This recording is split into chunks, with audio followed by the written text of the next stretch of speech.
তোমাকে সবসময় তার পেছনে ছুটতেই হবে এমন কোনো নিয়ম নেই, বরং অনেক সময় জীবনের সবচেয়ে শক্তিশালী সিদ্ধান্তটা হয় তখনই যখন তুমি এক ধাপ পিছিয়ে দাঁড়াও। তাকে হারানোর ভয় নয়, তাকে শাস্তি দেওয়ার জন্য নয়, বরং নিজেকে আর হারাতে না দেওয়ার জন্য। তুমি চাও সে তোমাকে গুরুত্ব দিক, তোমার উপস্থিতির মূল্য বুঝুক, তুমি পাশে না থাকলে তোমার অভাব অনুভব করুক। কিন্তু একটা সত্য মনে রাখা জরুরি, কাউকে জোর করে তোমার মূল্য বোঝানো যায় না। তুমি যত বেশি নিজের মূল্য প্রমাণ করতে ব্যস্ত হবে, তত বেশি নিজের শক্তি অন্যের হাতে তুলে দেবে। তাই আজকের বিষয়ে কোনো মাইন্ড গেম নয়, কাউকে কষ্ট দেওয়ার কৌশলও নয়। এটি আত্মসম্মান, আবেগ নিয়ন্ত্রণ এবং নিজের জীবনের প্রতি ফিরে আসার গল্প। কারণ যখন তুমি অন্যের স্বীকৃতি চাওয়া বন্ধ করে নিজের জীবনকে গুরুত্ব দিতে শুরু করো, তখন তোমার ভেতনের মানুষটাই বদলে যায়। 1 নম্বর, ইচ্ছেকৃত দূরত্ব তৈরি করো, কিন্তু প্রতিশোধের জন্য নয়।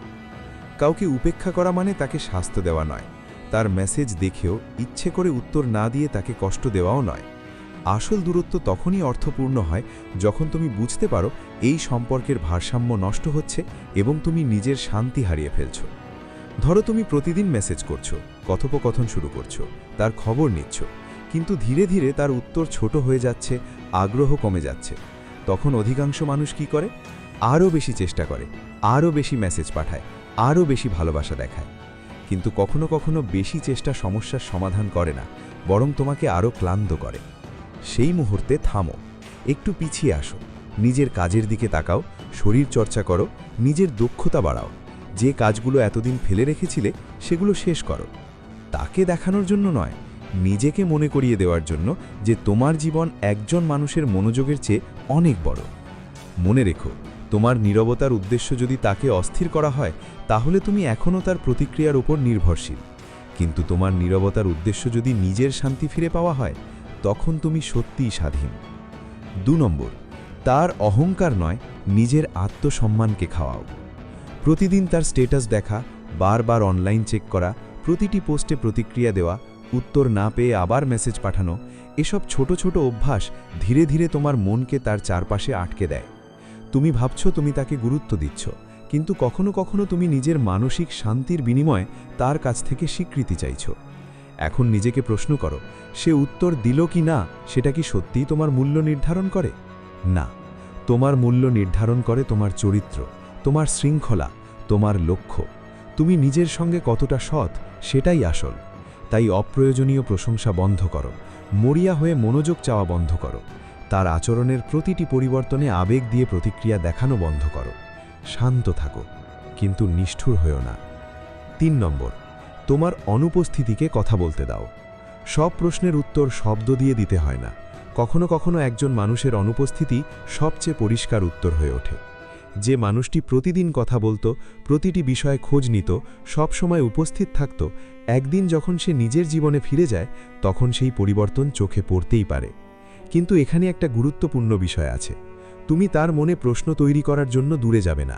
তুমি দূরে যাবে কারণ তুমি বুঝেছ একতরফা সম্পর্কের পেছনে নিজের শক্তি শেষ করে দেওয়া আত্মসম্মান নয়। যদি সে সত্যিই তোমাকে মূল্য দেয়, সে নিজেও এগিয়ে আসবে। আর যদি না আসে, তাহলে অন্তত তুমি নিজের জীবনকে আটকে রাখোনি। এটাই পরিণত দূরত্ব। 4 নম্বর, তার আচরণের ফাঁদেন আবেগ দিয়ে প্রতিক্রিয়া দেখানো বন্ধ করো। কখনো সে খুব ভালোভাবে কথা বলবে, আবার হঠাৎ দূরে সরে যাবে। কখনো খুব আগ্রহ দেখাবে, আবার কখনো তোমাকে উপেক্ষা করবে। এর প্রতিটি পরিবর্তনের সঙ্গে নিজের আবেগের দিক পরিবর্তন করতে থাকলে তুমি কখনো শান্তি পাবে না। সে উত্তর দেরিতে দিয়েছে, তুমি অস্থির। সে অনলাইনে থেকে উত্তর দেয়নি, তুমি কষ্ট পেয়েছ।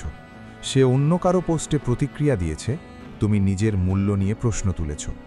কিন্তু একজন আবেগ নিয়ন্ত্রিত মানুষ প্রথমে থামে, তারপর ভাবে, আমি কি সত্যিই এই পরিস্থিতি নিয়ন্ত্রণ করতে পারি?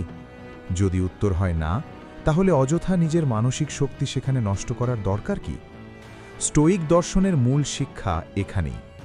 বাইরের মানুষের আচরণ সবসময় তোমার নিয়ন্ত্রণে থাকবে না, কিন্তু সেই আচরণের প্রতি তোমার প্রতিক্রিয়া তোমার হাতে। তাই প্রতিটি নীরবতার পেছনে অর্থ খুঁজতে যেও না, প্রতিটি পরিবর্তনকে ব্যক্তিগত অপমান মনে করো না। কখনো মানুষ দূরে যায় কারণ তার নিজের কারণ আছে, আর সেই সত্য মেনে নেওয়ার শক্তিও আত্মসম্মানের অংশ। 5 নম্বর, নিজের সাম্রাজ্যে বিনিয়োগ করো। তুমি যখন তার পেছনে দৌড়ানো বন্ধ করবে তখন সেই সময়টা কোথায় দেবে?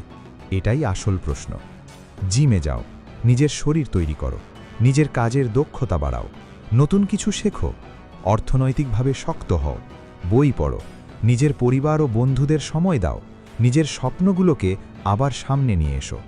কারণ তোমার জীবনের সবচেয়ে বড় ভুল হবে একজন মানুষ দূরে সরে যাওয়ার কারণে নিজের জীবনও থামিয়ে দেওয়া। সে তোমার জীবনের একটি অংশ হতে পারে, কিন্তু সে তোমার পুরো জীবন নয়। একদিন তুমি পেছনে ফিরে তাকিয়ে বুঝবে যে সময়টাকে তুমি তার উত্তর পাওয়ার অপেক্ষায় নষ্ট করেছিলে, সেই সময়টাই যদি নিজের উন্নতিতে ব্যয় করতে, তাহলে আজ তুমি কতটা এগিয়ে থাকতে। তাই নিজের শক্তি ফিরিয়ে নাও, তার মনোযোগের জন্য নয়, তার ঈর্ষা জাগানোর জন্য নয়, বরং এমন একজন মানুষ হওয়ার জন্য যে নিজের জীবন নিয়ে গর্ব করতে পারে।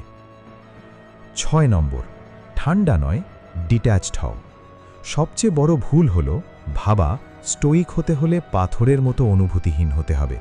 না, তুমি অনুভব করবে, কষ্ট পাবে, কাউকে মিস করবে, ভালোবাসবে, কিন্তু সেই অনুভূতিগুলো যেন তোমাকে নিয়ন্ত্রণ না করে। তুমি ভদ্র থাকবে কিন্তু ভিক্ষা করবে না। তুমি যত্নশীল থাকবে কিন্তু নিজেকে হারাবে না। তুমি ভালোবাসবে কিন্তু নিজের আত্মসম্মান বন্ধক রাখবে না। এটাই ডিট্যাচমেন্ট। ঠান্ডা হওয়া মানে অন্যকে আঘাত করা, আর বিচ্ছিন্ন হওয়া মানে নিজের ভেতরের শান্তিকে রক্ষা করা। তাই কেউ তোমাকে দূরে ঠেলে দিলে প্রতিশোধ নিও না, কেউ তোমাকে অবহেলা করলে নিজেকে ছোট করো না, আর কেউ তোমার মূল্য না বুঝলে সারা জীবন তাকে বোঝানোর চেষ্টা করো না। শান্তভাবে সরে দাঁড়াও, তারপর নিজের জীবনের দিকে ফিরে তাকাও। হয়তো সে একদিন ফিরে আসবে, হয়তো আসবে না, কিন্তু তখন তোমার সবচেয়ে বড় জয় হবে তুমি আর তার ফিরে আসার অপেক্ষায় থাকবে না। কারণ তুমি বুঝে গেছো আসল আকর্ষণ কাউকে তাড়া করার মধ্যে নয়, আসল শক্তি হলো এমন একটি জীবন তৈরি করা যেখানে তুমি কাউকে ভালোবাসতে পারো, কিন্তু তাকে হারানোর ভয়ে নিজেকে হারিয়ে ফেলো না। মনে রেখো, তোমার নীরবতা তখনই শক্তিশালী যখন তার উদ্দেশ্য অন্যকে নিয়ন্ত্রণ করা নয়, নিজেকে নিয়ন্ত্রণ করা।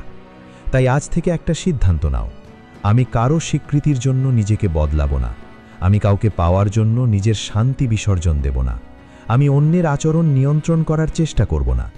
আমি শুধু নিজের চরিত্র, নিজের আবেগ, নিজের লক্ষ্য এবং নিজের জীবনকে নিয়ন্ত্রণ করব। কারণ শেষ পর্যন্ত তুমি কাউকে হারালে কিনা সেটা সবচেয়ে বড় প্রশ্ন নয়। সবচেয়ে বড় প্রশ্ন হলো এই সম্পর্কের মধ্যে থাকতে গিয়ে তুমি নিজেকে হারিয়েছিলে কিনা। আর যদি হারিয়ে থাকো তাহলে আজ থেকেই ফিরে এসো, তার কাছে নয়, নিজের কাছে।